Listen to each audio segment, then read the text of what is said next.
This is the Business Agility video series, which you can watch in any order. I'm David Siegel. In each video, I spend 5 minutes unpacking one of these concepts from Business Agility. This video is about facts versus evidence. Facts are not evidence. Most people win arguments using facts. While a given fact may be true, it almost never tells the whole story. And facts that are true today have a way of being far less true just 10 years later. Several facts may even line up and tell a story that looks convincing. But evidence is different. When using evidence, you must include everything and can't be selective. And because evidence is messy and complicated, it often goes against common sense. To explore this difference, we'll look at the evidence for 3 questions. For 30 years now, we've spent billions of dollars to give people the facts they need to make better eating choices. And yet in that same period, worldwide obesity has almost doubled.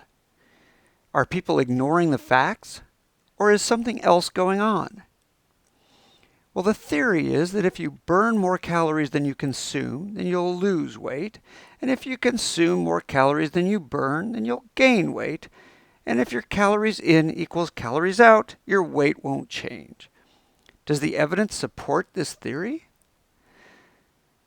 Well, for starters, people in different countries consume very different amounts, and yet we don't see much correlation with obesity.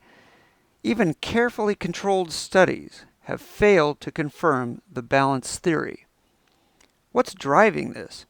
Is it portions? The kind of calories we eat? Hormones? Sleep? Bacteria? The real answer is that we still don't know.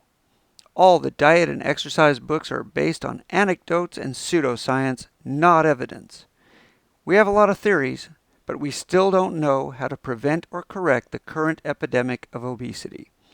Anyone who says otherwise is fooling himself. Now think about this.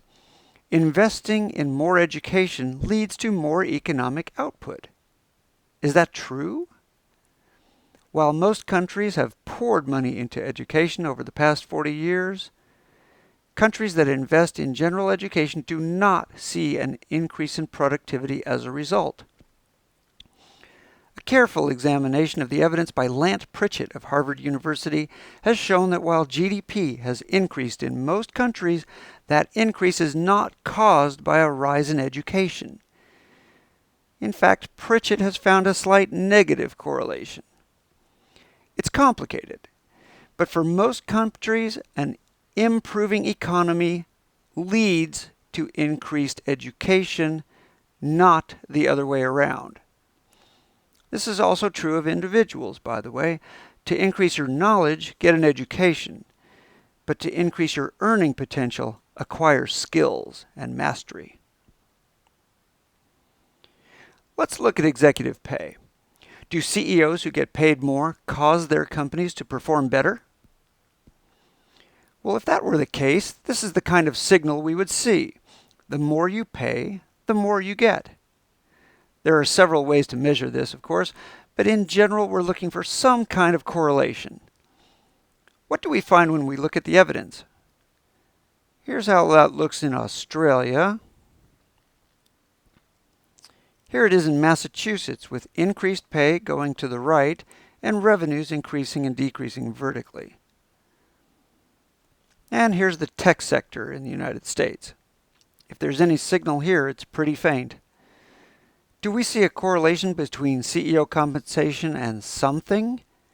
It turns out there's a strong correlation between a CEO's pay and the average compensation of the company's board of directors.